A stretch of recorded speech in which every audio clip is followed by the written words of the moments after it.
Hello സുഹൃത്തുക്കളെ, നമ്മളെ tap ഇങ്ങനെ പൊട്ടിപ്പോയാൽ എന്താ ചെയ്യാൻ നോക്കുക.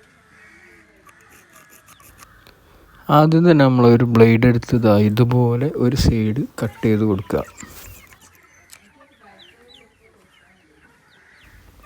കട്ട് ചെയ്ത് കഴിഞ്ഞാൽ ഇതിൻ്റെ മുകളിലായിട്ട് ഇതുപോലെ ഒന്നും കൂടി കട്ട് ചെയ്ത് കൊടുക്കുക. അത് കഴിഞ്ഞ് ഒരു സ്ക്രൂ ഡ്രൈവർ എടുത്തത് മെല്ലെ ഇങ്ങനെ അങ്ങോട്ട് എടുക്കുക. അത്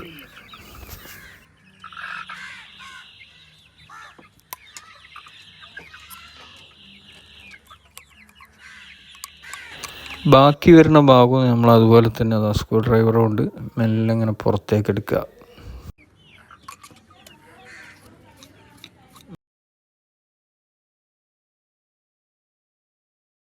ഒരു ത്രെഡ് സീൽ ടാപ്പ് എടുത്തിട്ട് ഒരു 10-15 ചുറ്റും മെല്ലെ ചുറ്റിയിടുക.